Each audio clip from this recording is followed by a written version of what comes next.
Hello students, welcome back to maths palace. आज हम exercise 5.1 के क्वेश्चंस 4 और 5 करेंगे। Let's start.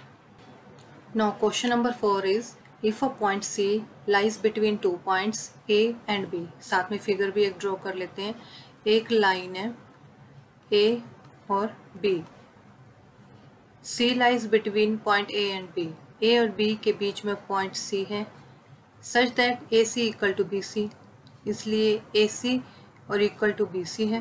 Then prove that A C equal to half of B A B है। Explain by drawing the figure. तो question की जो statement है हमने समझ ली है। इसमें एक लाइन हमें गिवन है A B and C is the mid point, that's why A C equal to B C given है। और ये कह रहे हैं प्रूव क्या करना है हमें, ए सी है जो ए बी का हाफ है। क्लियर। तो देखते हैं अब इसे कैसे स्टार्ट करते हैं। तो सबसे पहले जो गिवन है वो लिख लेते हैं। तो यहाँ हम लिख देंगे गिवन है हमारे पास A C equal to B C. Then जो प्रूव करना है right it here. Prove equal A C equal to 1/2 A B, half of A B. Next given और प्रूव लिखने के बाद अब आ जाते हैं प्रूफ पर। क्लियर। अब स्टार्ट करते हैं प्रूफ। हमें सबसे पहले ये देखना है ए बी जो लाइन है वो किसके कॉम्बिनेशन से बनी है, ए सी प्लस बी सी। ये अगर सी मिड पॉइंट है इसका मतलब वो ए सी इस पूरी लाइन ए बी को दो इक्वल पार्ट्स में डिवाइड कर रहा हो, ये हमारे पास गिवन नहीं है। ठीक है, तो हम इस तरह से लिख सकते हैं A B equal to A C plus B C लिख सकते हैं। यहाँ पे अगर ब्रैकेट में लिखना चाहे तो हम लिख सकते हैं because C is the mid point. उसने कहा ना C lies between two points और ये हमें गिवन है A C equal to B C. इसी बेस पे अगर ये दोनों इक्वल हुए तो इसका मतलब ये मिड में आ रहा है सी। क्लियर। तो हमारा ए बी हो गया ए सी प्लस बी सी। उसके बाद हमारे पास जो गिवन है वो लिख देंगे ए सी इक्वल टू बी सी। ये हमारे को गिवन है। इतना करने के बाद अब A B equal to A C plus A C करेंगे। कैसे करते हैं, ए बी हमारे पास ये जो लाइन है इसको हम आगे एक्सटेंड करें। कैसे, ए बी इक्वल टू अगर ए C equal to B C है तो मैं बी सी की जगह पे ए सी लिख सकती हूँ। यस लिख सकती हूँ क्योंकि दोनों इक्वल है। तो मैं लिख दूंगी यहाँ पे ए C plus A C. Clear. तो क्या हो जाएगा ए बी इक्वल टू में 2ac। अब एक चीज़ और मैं बता दूं कि मैंने AC के यहाँ BC की जगह पे AC यूज़ किया है, तो मैं इसका रिवर्स भी कर सकती थी क्योंकि दोनों इक्वल हैं। तो BC की जगह पे जब मैंने AC यूज़ किया तो मैं AC की जगह पे BC भी यूज़ कर सकती थी। यस कर सकती हूँ, लेकिन इन क्वेश्चंस को करने से पहले हमें ये देखना होता है कि हमें प्रूव क्या करना है। हमें चाहिए AC और AB, इसलिए हमें AB तो हमारे पास यहाँ स्टेटमेंट में आ रहा है लेकिन AC नहीं है। तो AC लाने के लिए इसलिए हम BC की जगह पे AC का यूज़ करेंगे। अगर यहाँ पे हमें BC दिया होता तो हम यहाँ पे AC की जगह पे BC का यूज़ करते तो 2BC आता। क्लियर। तो स्टेटमेंट में हमें AC चाहिए तो यहाँ पे AC यूज़ किया हमने। क्लियर। अब AB इक्वल टू 2AC आ गया। अब क्या लिख देंगे, डिवाइड कर सकते हैं या एक और चीज़ है। तो अब हम क्या करते हैं यहाँ पे divide both sides, both right hand side और लेफ्ट हैंड साइड बाय 1/2। ठीक है, इससे क्या होगा 1/2 से, क्योंकि हमें प्रूव में 1/2 चाहिए। अब क्या होगा, दोनों साइड्स को डिवाइड करने पे ए बी है तो डिवाइड करना है तो कैसे हो जाएगा 1/2 इंटू ए बी। यहाँ पे डिवाइड की जगह हम मल्टीप्लाई लिख लेते हैं, वो ज़्यादा सही रहेगा। Multiply both sides by 1/2। अब ए बी को हमने 1/2 से मल्टीप्लाई कर दिया, इसी तरह से हमारे राइट हैंड साइड को भी 1/2 से करेंगे। इंटू में 2AC गिवन है हमारे पास। 2 से 2 कैंसिल होने के बाद यहाँ पे आ जाएगा 1/2 ए बी इक्वल टू में AC। यही प्रूव करना था हमें, चाहे AC equal to 1/2 A B लिख लो या 1/2 A B equal to AC कर लो, बात तो एक ही है।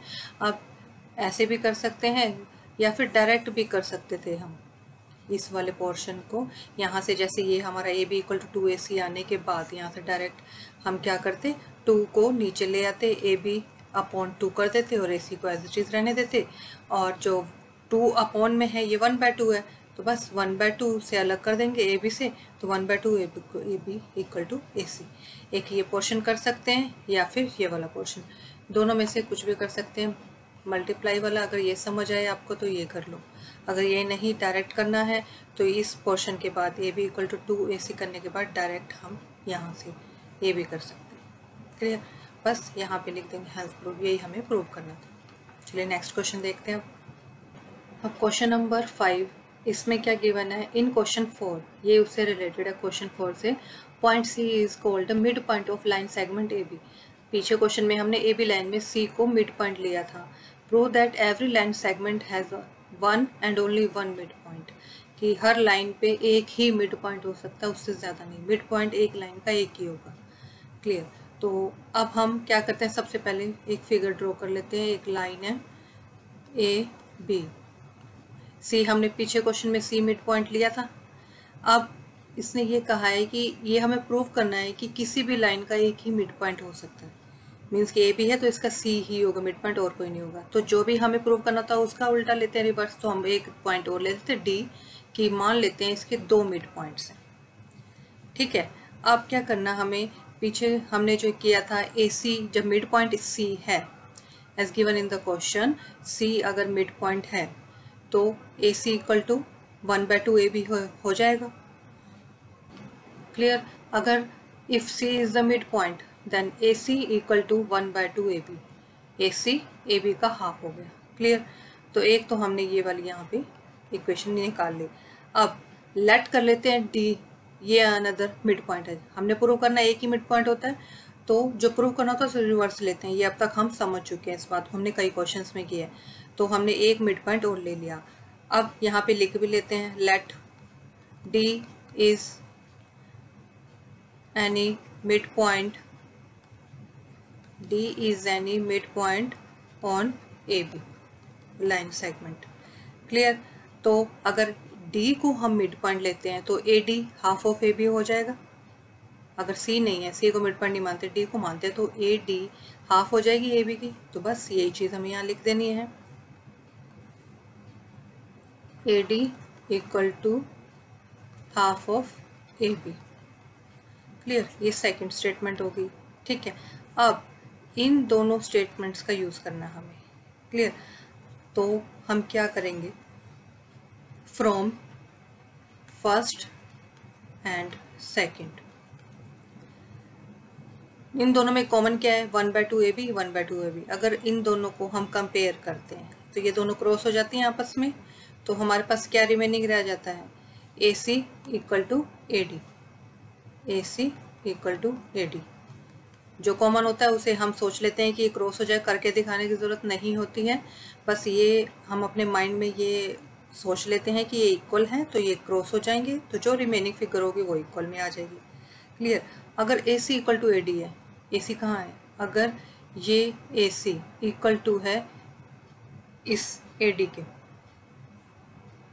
अगर ये इसके इक्वल है तो इसका मतलब ये जो पॉइंट है ये दोनों एक ही होंगे, क्योंकि एक लाइन सेगमेंट पे एक ही मिड पॉइंट हो सकता है। तो ये और ये इक्वल होने का, और दोनों को हमने मिड पॉइंट लिया है, C को भी, C हमें गिवन है, D हमने यहाँ पे एज्यूम किया है। तो अगर ये दोनों ही मिड पॉइंट है और ये दोनों इक्वल है, तो इसका मतलब ये दोनों एक ही पॉइंट है, तो ये पूरा एक पॉइंट बन जाएगा, ऐसे एक पूरा एक ही डॉट बन जाएगा। ठीक है, तो इट मीन्स यहाँ लिख देंगे, it means C and D are coincide। coincide का मतलब क्या हुआ कि इन ये दोनों पॉइंट को एक दूसरे के ऊपर रख दिया जाए तो सारा सेम हो जाएगा, कि AC इक्वल टू AB और AD equal to DB, means कि ये दोनों पॉइंट एक दूसरे के आएंगे, ये दोनों ही मिड पॉइंट है, दोनों ही एक दूसरे के ऊपर है, C और D एक दूसरे के ऊपर है, coincide।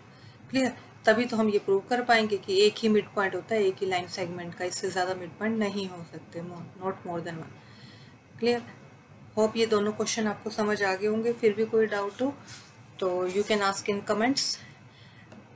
अब हमारे 2 क्वेश्चन रह गए हैं इस चैप्टर में, वो नेक्स्ट वीडियो में कंप्लीट कर लेंगे। Thank you for watching my video. मिलते हैं नेक्स्ट वीडियो में।